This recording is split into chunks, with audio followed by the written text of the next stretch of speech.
مشاهدينا رجعنا لكم مرة تانية، وبرحب مرة تانية بضيفي الكريم في استوديو الليلة من بلدي الأستاذ عبد العزيز البرولوسي الصحفي بجريدة الوفد. أهلا وسهلا بحضرتك. أهلا دليل. الحقيقة يمكن احنا لما اتفقنا حتى ان حضرتك تكون معانا كان في حاجات كتير احنا هنتكلم فيها أو هنبدأ بيها، وكان على رأس الحاجات اللي هنتكلم فيها هي حركة المحافظين. حركة المحافظين رجعت لورا شوية، طلع عليها الأحداث الأخيرة والزيارة اللي لمصر، فخلينا نبدأ باخر حاجه حصلت في مصر وتعليق حضرتك عليها في ظل الظروف اللي احنا فيها، في ظل فتح باب الترشيح بالامس كان اول يوم، وزياره مهمه زي زياره فلاديمير والاحداث الاخيره اللي حصلت، حضرتك شايفها ازاي؟ بسم الله الرحمن الرحيم، والصلاه والسلام على سيدنا محمد خاتم المرسلين. ربنا افتح بيننا وبين قومنا بالحق. خلينا نبدا من اخر حاجه، زياره فلاديمير بوتين. زي ما احنا قلنا، لو تفتكر اخر مره كنت مع حضرتك كان من 8 اشهر، كان ليه الوفد متبني فكره الرئيس السيسي، او ان احنا ليه كنا بندعم الرئيس. سياده الرئيس السيسي نعلم جيدا ان هو يملك رؤيه استراتيجيه، يجيد المشهد في السياسه الدوليه ماشي بكفاءه عاليه جدا، رجع لمصر مكانتها في الاقليميه والعالميه والدوليه في المنطقه، رجعنا لدورنا الريادي. اذا كنا احنا اتجهنا لمعسكر الشرق فده مطلوب جدا، يعني على اساس ان احنا نرجع التوازنات في المنطقه. احنا كنا حليف قوي لامريكا لفتره طويله جدا، وهي كانت تقريبا السبونسر او الراعي الرسمي في كامب ديفيد بيننا وبين اسرائيل.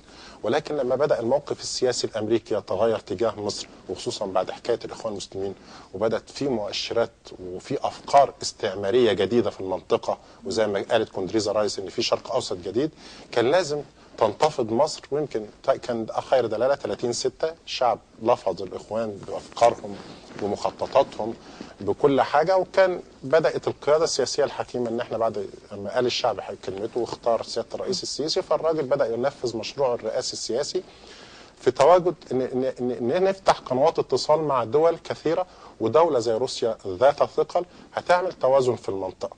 احنا ده تحرك ايجابي جدا وتحرك محمود. رئيس الدوله العظمى روسيا لما يتجه لمصر بالتاكيد عارف مكانه مصر الدوليه، وعارف ان احنا لاعب اساسي واستراتيجي في منطقه الشرق الاوسط. اذا كان يغفل البعض عن مصر هذا الدور، فبالتاكيد الزياره ديت خير دلاله وخير اكيد ان احنا لسه جاسين على ارض قويه، الجيش المصري جيش محترم جاس على منطقه، فكل دوت المؤشرات ديت جعلت مصر لاعب اساسي في المنطقه. اللي بيحصل في ليبيا مش في منأى وبعيد عن المشهد الدولي.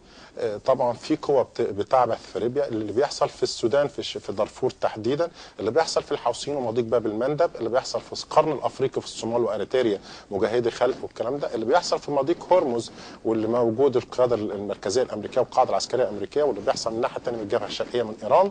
كل العبث وطبعا الكارثه الكبرى داعش، هذا المخطط الفج الواضح جدا، كل سجناء جوانتانامو اللي جم، حتى يعني اسف لو هقول كلمه سفيهه، شوفي بص على الساعات اللي موجوده في ايدين المقاتلين بتوع داعش، تعرف انها ماركات عالميه ودي لن تؤتى لحد موجود في المنطقه. فبالتاكيد كل العبث دوت ما بيمرش قدام رئيس يملك رؤيه استراتيجيه في الامن القومي زي سياده الرئيس عبد الفتاح السيسي. فالتحركات تحركات محموده وتحركات ايجابيه وتلقى قبول عند الدول الكبرى زي روسيا، وده بيخلي امريكا ان هي تعيد حساباتها.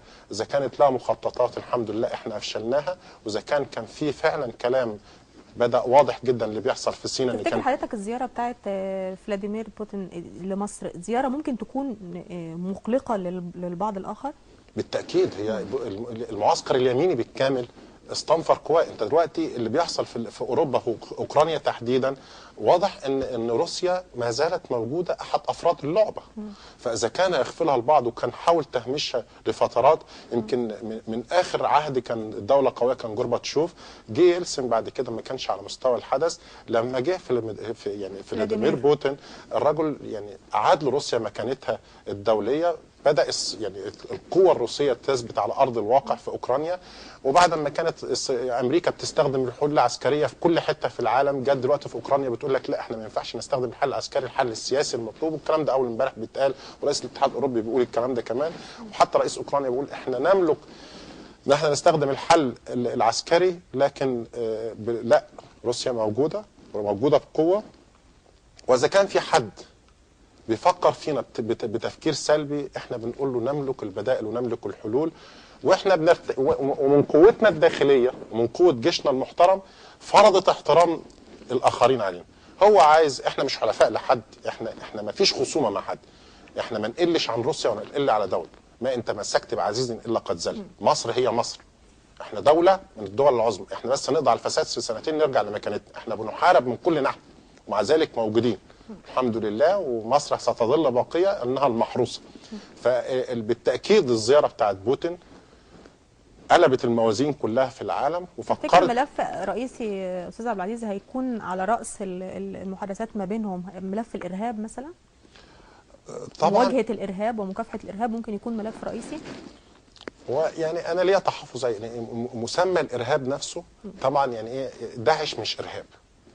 داعش قوة استعمارية واضحة جدا، جيش منظم موجود، في عتاد عسكري على اعلى مستوى، بتوع انصار المقدس الموجودين في سيناء، جيش برضو، كل ديت جيوش خونة وبتتبع لجهات اجنبية صريحة استعمارية. انت بتحارب جيش قصاد منك، بس مش جيش نظامي بالشكل ان انت بتخوض حرب كلاسيكيه، لا انت بتخوض حرب شوارع ومدربين عليها تدريب كويس جدا جدا وطالعين ينفذوا مخططاتهم. فهتفق مع سيادتك، هنسميه بالمسمى بتاعك الارهاب. بالفعل احنا بنواجه ارهاب فعلا وترويع لامن المواطن المصري ولحدودنا الشرقيه والغربيه والجنوبيه. فمش لنا احنا لوحدنا الموضوع ده، اذا كانوا هم بيصدروه لنا فربنا يرد كيدهم في نحرهم، زي ما نكوا بيه في 11 سبتمبر. احنا ما نتمناش الاذى لحد، لكن صنيعتكم هذا صنيع اعمالكم وانعكس عليكم. لحد دلوقتي يعني كان ليا صديقي من يومين، احنا بنتشكك في موت اسامه بن لادن، يعني احنا ما شفناش جثه. ولو تدوري في الهيستوري بتاع اسامه بن لادن هتلاقيه صناعه امريكيه فعلا. مين اللي عمل تنظيم القاعده؟ مش تنظيم القاعده ده كان طالع عشان يحارب الاتحاد السوفيتي في افغانستان؟ مش ده كانت صناعه امريكا وتمويله وتدريباته كلها؟ لما خلصت المشروع بتاع الحرب الافغانستانيه الروسيه بداوا يسترجعوا، انقلب السحر على الساحر فرجعوا امريكا، فحصل اللي حصل. جينا بعد كده الصوره المتطوره من القاعده جت في داعش، وجت في مجاهدي خلق، وجت في فجر الاسلام، وجت في انصار المقدس. انت بتخلف لي مسميات، لكن كل ده كيان واحد وصنيعه واحده. ولا تجد يعني برضه يعني هم سبحانك ربي، يعني ربنا بيرد كيدهم في نحرهم. لما السفير الامريكي اتقتل في ليبيا، ما هو دول اللي قتلوه. ما يعني انت برضه لن تنجو بيه، انت اذا كنت انت بتكيد المكائد. فاحنا الحمد لله يعني في رباط، واحنا الجيش بتاعنا جيش محترم يعني وسيفطن لده كله او فاطن لده كله. وطلع بدليل ان السيسي كان واضح قوي في محاربته للناس دي. هيكون في تعاون على المستوى الاستثماري وعلى المستوى الاقتصادي، وهيبقى في تعاون ما بين روسيا وما بين مصر، وهيبقى في كمان يعني تعاون عسكري.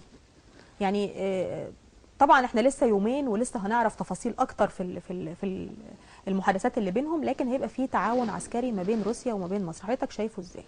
بص حضرتك، يعني لو تذكري اسمه البوليتيكال ايكونوميكي، الاقتصاد السياسي. حتى الكليه اللي بتدرس اسمها اقتصاد وعلوم سياسيه. اقترنت السياسه بالاقتصاد. اذا كانت في مشاريع اقتصاديه ولوجستيكيه زي مثلا مشروع قناه السويس وخلافه، دي مشاريع سياسيه في المقام الاول. فانت لو الناس دي ما كانش سبورت لينا في الاقتصاد بتاعنا، وان احنا ما يبقاش في حاله عوز ونقص، وان احنا نتأفف في الناس زي ما بيحصل والكلام ده، فلازم يبقى في مشاريع اقتصاديه. المحارب الاول التنميه. احنا لما هنملى سينا ديت مشاريع استثماريه ونملاها ناس، صدقيني ده هيبقى الرادع الاول لاسرائيل وخلافه. احنا ما زال العدو اللوجستي لينا اسرائيل. تختلف المسميات، كل دول ادوات ليها.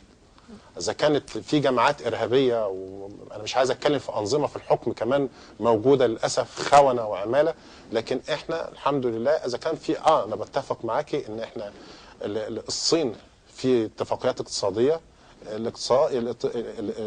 الاقتصادي ده حضرتك يعني ايه، كان في سؤال عنينا اقول لك ايه، علل السعوديه تزرع القمح في حين ان هي لو استوردته ارخص. في حاجات سلع استراتيجيه مفروض هتتعمل، ليه؟ من لم يملك قوته لم يملك قراره. فاحنا لازم يكون سبورت لنا في الاقتصاد، عشان الاقتصاد ده بينعكس على حاجات كتير. بينعكس على اعاده تسليح الجيش المصري بكفاءه عاليه ان هو يواكب التغيرات اللي بتطرح على المجتمع الدولي كلها والتسليح دوت، احنا مش دوله معاديه. طيب بس الوضع اللي احنا اللي بتمر بيه مصر دلوقتي، هل الوضع الحالي مش مقلق شويه للاستثمارات اللي جايه لنا من بره، وليكن روسيا؟ يعني دي ما تقلقهاش من الاوضاع والاخيره تحديدا كمان، يعني الاخيره واللي قبلها باسبوع اللي كان في سيناء، يعني الاحداث مستمره، احنا على احداث ورا بعضها. ده ما يكونش مقلق؟ عدم الامن والاستقرار ده ممكن يكون مقلق، او مش هيديهم الدفعه بكم الاستثمارات اللي احنا يعني بنرجوها يعني؟ هو ده يعني ايه، انت حضرتك يعني انا بتفق، انت بسم الله ما شاء الله عليك يا داليا هانم، يعني انت اعلاميه من الطراز الرفيع، وانا بتفق مع حضرتك في ده. احنا نظر يعني لو نظرنا بالامور بنظره بره سيكولوجي شويه، ايه اللي يعني ايه الميتافيزيقيا بقى، الفلسفه اللي بيحصل، ايه اللي بيحصل الارهاب ده والكلام ده، لا يبقى انت زي ما حضرتك بتقولي انت بهدف تنفير القوى الاستثماريه اللي جايه لك بعدم امان. لكن انا اعول على الاستثمار الداخلي، انا عايز بس ايه يعني قرشانات، عايز فلوس. انت يعني مش عايز استثمارات حد يجي يستثمر عندي. فانت ازاي انا لو بس قعدت ال 7000 مصنع اللي اتوقفوا وقعدت هيكله في الدوله بتاعتي والكلام، يعني مش معقول اعرف امبارح ان منتجات الجلد بتاع مصر بيطلع بتراب الفلوس ويرجع لنا في مصنوعات جلديه. القماش المصري اللي لو تفتكر الوول مارك والكلام ده كله، كل اللي راح انجلترا شاف القماش بتاع غزل المحله ده اللي موجود في كل لنا واحده زميلتنا يعني كان دينا الغنيم اللي بقول لحضرتك التوينز بتاعتي دي كانت لسه في الهند اول امبارح بتقول لي انا لقيت حاجات هناك صنع في المحل. فاحنا محتاجين احنا نبني نفسنا من الداخل. احنا لو قفلنا على نفسنا وقعدنا اعاده تصليح ومحاربه الفساد من الداخل، صدقيني احنا مش هنحتاج حد. لكن احنا بما ان انت العالم قريه صغيره، احنا محتاجين الناس دي تصرف منتجاتنا، ويبقى في يعني مثلا اذكر ليا صديق الدكتور احمد عطله بيقول لي وانا قاعد في مجلس الشعب، فكان قاعد مع الجماعه بتوع الاتحاد الاوروبي، فقال له الميزان بيننا غير معتدل. فبقول له ليه يا دكتور احمد؟ يعني انت الدكتور احمد عطله ده راجل صيدلي بس هو سياسي فاهم الليله. قال لك انا الميزان رايح للاتحاد الاوروبي، يعني اذا كنا احنا بنديهم بمعادل 100%، هم يعني بناخد منهم 100%، هم بياخدوا مننا 12%. فقال لهم مين المفروض يساعد مين؟ فاحنا لا احنا سله للغرب او مجتمع استهلاكي، لا احنا عايزين نتحول لمجتمع منتج. انا عايز اصلح ما بي من الداخل، وفي نفس الوقت انفتح على العالم اقتصاديا. يعني احنا في مفروض ننمي المشاريع الصغيره في مصر، ومفروض ان احنا نبقى في اعاده هيكله اقتصاديه، ونجيب الناس المفكرين بتوعنا من بره زي ما الهند عملت ونجح سينج في بناء الهند الحديثه بالاستعاضه عن كل دول العالم. وبعد ما كانت الهند فيها 500 مليون تحت خط الفقر، راحوا ل 500 مليون لطبقه متوسطه، و500 مليون تانيين راحوا للطبقه الثريه. ولو كنت تروح الخليج كنت تلاقيهم بيشتغلوا في الوظائف الدنيا من سائقين وخدم وحاجات من دي، بقوا خلاص كلهم علماء ومهندسين ودكاتره. صحيح. فاحنا ده ليه؟ عشان واحد بس اللي هو رئيس وزراء سينج ده اصلح المنظومه الاقتصاديه، نشوف احنا محتاجين ايه ونرشد نفسنا شويه في استهلاكاتنا، ونعمل حل مشاكلنا كلها في القضاء على الفساد. طيب لو هننقل نقله ثانيه بقى لحركه المحافظين، زي ما انا قلت في البدايه لو حضرتك كنت متابعني ان الحركه ممكن ايه، ناس اتبسطت منها، ناس ما اتبسطتش منها، ناس كانت نفس يعني تتمنى في محافظاتها انها تحتفظ بالمحافظ، وناس لا كانت شايفه ان هو لازم يمشي. زي ما قلت في ناس شايفه انه اذا كانت في بعض العيوب في الحكومه نفسها، فبالتالي المحافظين اللي جايين مش هيؤدوا الشيء اللي هم بيتمنوه. يعني دي بعض الحاجات لناس كتير يعني ابدت رايها في حركه المحافظين الاخيره، حضرتك شايفها ازاي؟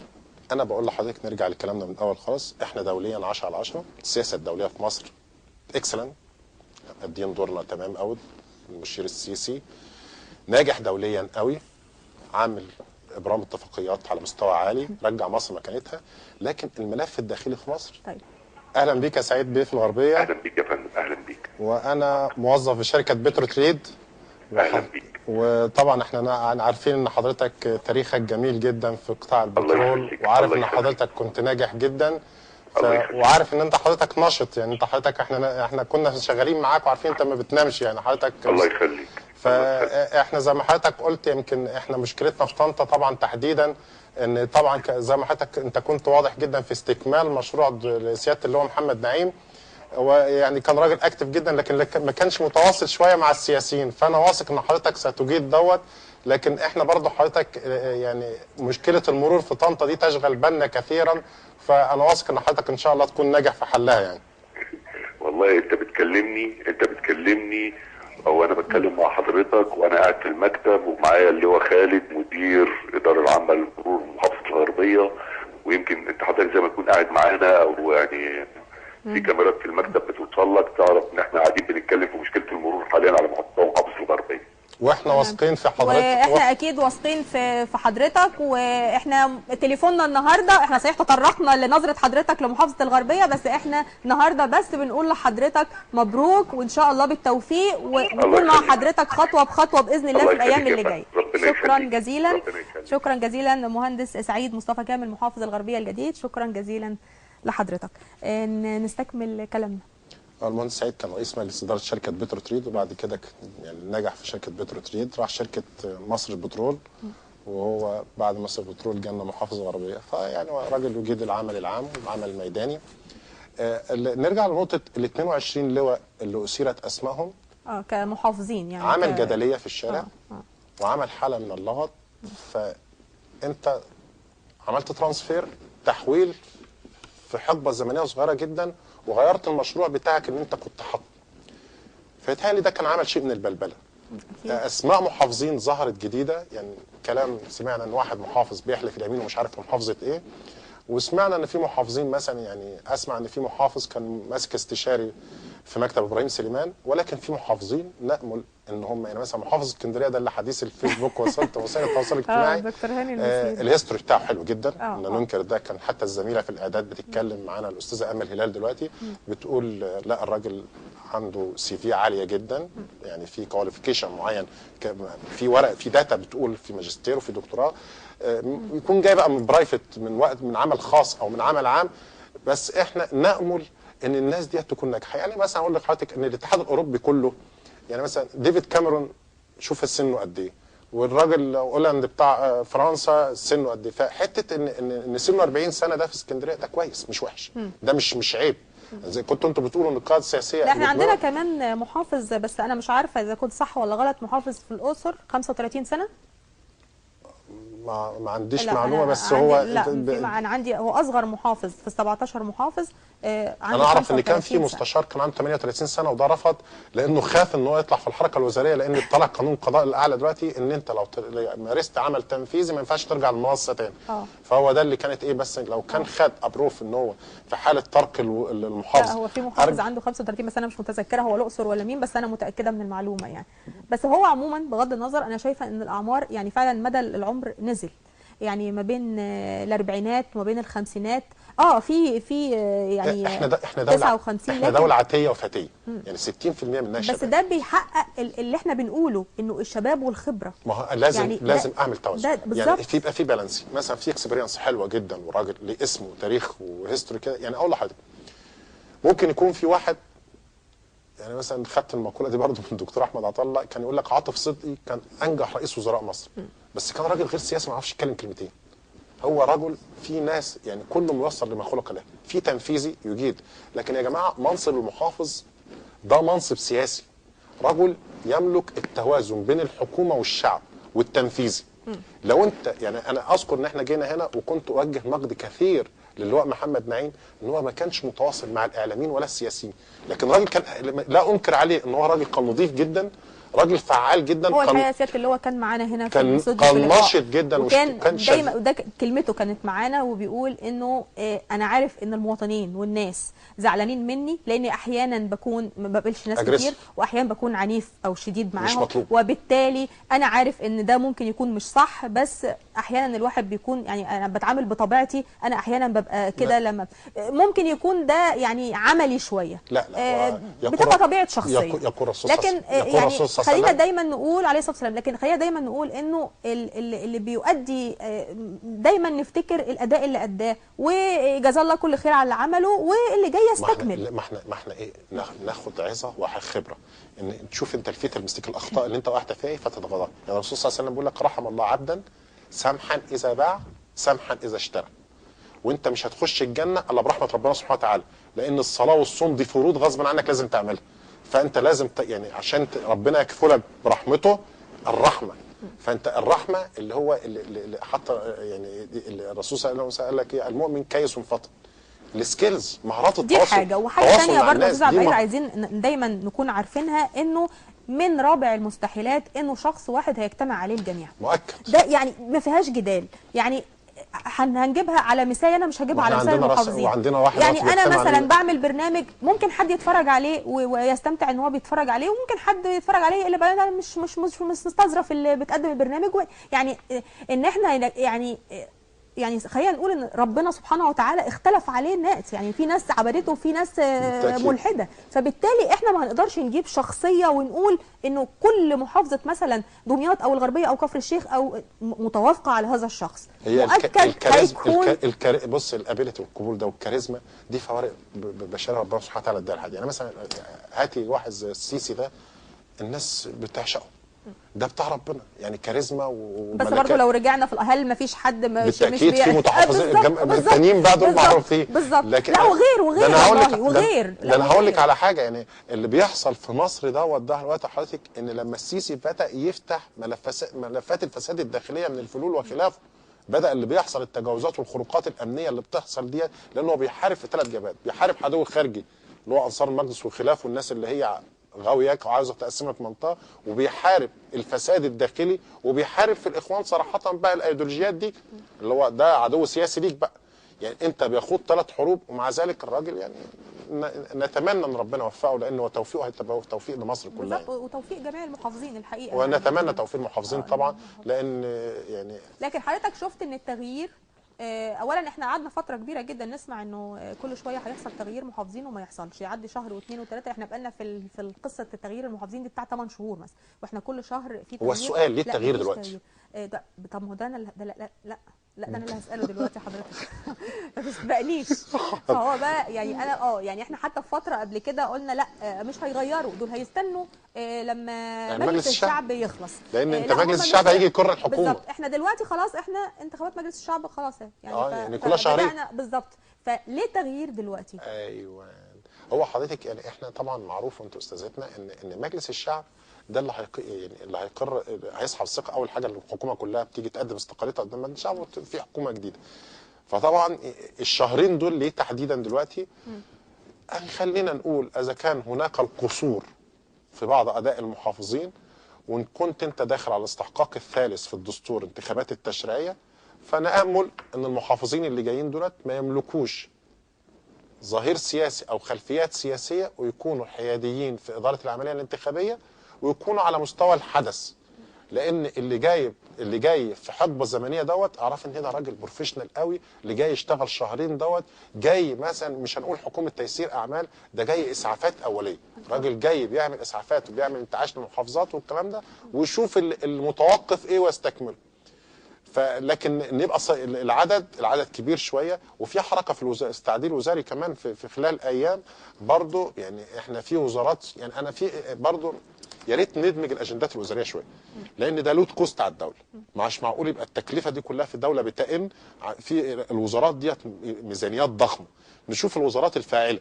يعني مثلا انا ما ينفعش يعني نجح في حكايه الشباب والرياضه ان هم وزاره واحده، ده كويس جدا على فكره، وده الاثنين مش في معزل، قريبين جدا. في بعض الوزارات مش شايف لها وظائف، يعني ما بتعملش حاجه، يندمج الوزارات وتخلي حركه الوزارات تبقى ستيبل شويه. لان التغييرات اللي بتحصل جديده كل واحد يا ريتنا. يعني عجبني اول مهندس سعيد مصطفى لما جه قال لك انا هستكمل اللي عمله محمد نعيم. المفروض ان الكل بيستكمل، يا ريت بقى، لكن كل اللي بيجي بسياسه جديده بيهد اللي عمل. للمحافظين في الجلسه اللي قاعده معاهم تلبيه يعني اراء تلبيه رغبات المواطنين، وانهم يستكملوا المشاريع المتوقفه او المتعطله. ده يعني مهم. يعني ده ما اجيش ابدا من الصفر. ايوه. يعني او اجي اقول لا ده وحش نبدا من اول وجديد. لا انا اجي استكمل. عايز اعمل مشروع ليا باسمي، والكلام الفاضي ده الكلام ده خلاص احنا عدينا الحقبه ديت. طب استاذ عايز انا هتكلم على مجلس الشعب. مجلس الشعب القادم حضرتك تفتكر انه هيبقى بالمسؤوليه الكبيره اللي هتبقى عليه كمان، يعني هيبقى بيحلل المشاكل او هيحل لنا مشاكل، ولا هيصدر لنا ازمات؟ بص هقول لحضرتك على حاجه. خلينا يعني هو مجلس الشعب نعرفه تعريف اللي ليك بيه. وظيفه عضو مجلس الشعب الرقابه والتشريع وابرام الاتفاقيات. ده حته كتير ما حدش قالها. انا في دوله انا حاسس ان الاجهزه الرقابيه في مصر في حاله كساد. اللي حصل من خروقات امنيه امبارح في الماتش دوت وخلافه والكلام ده كل ده، في دوله السلطه الرقابيه فيها مش شغاله، في عطب. فيكتمل النصاب بمجلس شعب يراقب الحكومه مراقبه جيده حتى تؤدي الدور المهني. التشريعات بقى، احنا الدستور تعريفات يفعل بالقوانين والتشريعات. ده في حاجه تانية، ده انا عندي 150 قانون. اول ما نخش كده اول جلسه كده هنبدا نبص في القوانين ديت ونعيد تشريعها ونعيد النظر فيها، الا بقى من كان اللي هو القرار بمرسوم بقرار جمهوري دوت نستنى على جنب. فانا عندي في قوانين وقرارات وزاريه لازم هتراجع في المجلس. فانا اذا كنت افعل الدستور من خلال قوانين، يعني مثلا ما اجي في الدستور ماده بتقول لك ايه، العلاج حق لكل مواطن، اشوف القانون اللي هطلعه، ما انا بشرع تشريعات تواكب التغيرات اللي بتطرأ على المجتمع. ده وظيفه مجلس الشعب. دوله بدون مجلس الشعب لا. مجلس الشعب وما يكونش لود على الدوله. الناس اللي حاسه ان مجلس الشعب هيبقى عثره في مشروع السيسي، لا، لن تستقيم الحياه السياسيه في مصر الا بالتوازي، السلطه التشريعيه والسلطه التنفيذيه. اللي خلى مصر وقعت في 25 يناير ان ما كانتش دوله مؤسسات. المؤسسه الوحيده اللي كانت ماسكه نفسها الجيش المصري، ولانه كان في معزل عن حسني مبارك، كل سلطات الدوله كانت في ايد رئيس الدوله، فلما وقع رئيس الدوله انهارت الدوله. احنا عايزين تبقى دوله مؤسسات. مجلس الشعب في حاجه، الجهاز المركزي للمحاسبات من 17 سنه كومنتد رئاسه الجمهوريه، لا يرجع لمكانه الطبيعي، يبقى كومنتد لمجلس الشعب. انا رجل رقابي عايز اعرف اللي بيحصل في وزاره الصحه، وزاره التعليم. اخر سؤال وده هنختم بيه، راي حضرتك في التسريبات اللي اتسربت للرئيس السيسي ومدير مكتبه، تعقيب حضرتك عليها ايه سريعا علشان هو الراجل بتاع الكويت رد افضل مني، قال الكلام ده كلام سفه وكلام لا يرقى ان احنا نناقشه، لان طبعا العلاقات الدوليه مش مستنيه تسريبات، وفي عبث بيحصل في صوتيات وبتاع. واذا كان لو كان في خروقات ما اظنش ان الكلام ده هيوصل لمؤسسه رفيعه المستوى زي الرئاسه، ولكن انا مش واثق فيها. انا انفيها تماما، وحاسس ان فيها لعب وتزوير وتدليس لتزييف الراي العام، وخصوصا ان انت شايف ان الخليج كله معاك والخليج معانا برضه، مش عشان سواد عيوننا. يعني ما يبقى في حوثيين في اليمن وفي قاعده عسكريه في مضيق هرمز، واللي بيحصل في داعش وبيحصل في ايران، لازم الخليج يميل لمصر. خلونا نسمي الامور بمسمياتها الطبيعيه، احنا محتاجينهم وهم محتاجيننا لوجستي.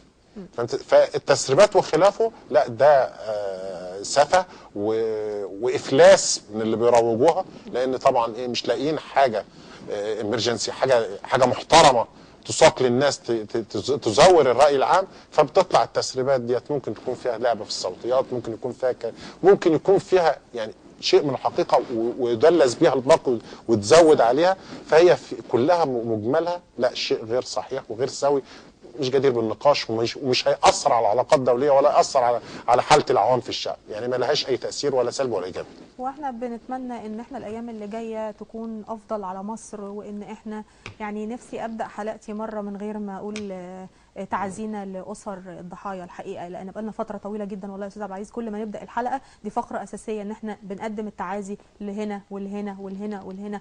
فاتمنى ان الايام اللي جايه يكون فيها استقرار وفيها امن، ونشوف مصر بتخطو خطوات الى الامام وتنميه. شايفين العلاقات مع الدول، يعني شايفين الرئيس على قدم وساق الحقيقه من دوله لدوله لدوله، وان شاء الله القادم يكون افضل. بشكر حضرتك شكرا جزيلا لوجودك معانا. اتفضل استاذ عبد العزيز. هو بس انا يعني ليا تحفظ على اللي حصل في اول يوم في تقديم الانتخابات.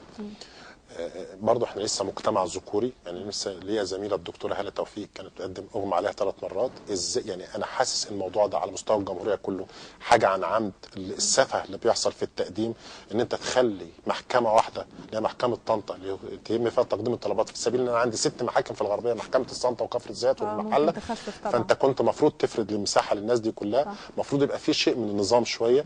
احنا شايفين ان لا، انا ليا تحفظات كتيره جدا على الموضوع ده. برضو احنا الوفد طلعنا بيان النهارده ان في بعض الجهات في الدوله بتتدخل تدخل ثافر في العمليه الانتخابيه، فده بيفقد الثقه بعد الشيء. العجله ماشيه حلوه قوي والدنيا لطيفه. يا جماعه يا ريت يعني الفساد يتنحى جانبا، وسيبوا الناس تقرر مصيرها، وسيبوا الشعب يختار مصيره، لان بالفعل احنا امام محك تاريخي، والمجلس ده مجلس خطير جدا وفي مصر في حاجه ليه، فخليه يكون افرازات الشعب الحقيقيه، تمام، ويعبر عن اراده الشعب، ويبقى في ناس محترمه تليق بالمجلس، تليق بالشعب، تليق بامال والام الناس. لمجلس الشعب من يستحق ان يكون في هذا المكان ان شاء الله. شكرا جزيلا لحضرتك. شكرا لحضرتك. بشكر استاذ عبد العزيز البرنوسي الصحفي بجريده الوفد لوجوده معنا في سهرتنا في الليله من بلدي. بشكركم مشاهدينا على حسن المتابعه، وانقل لكم تحيات فريق البرنامج وتحياتي داليا العليلي، والى ان نلتقي تصبحوا على الف خير.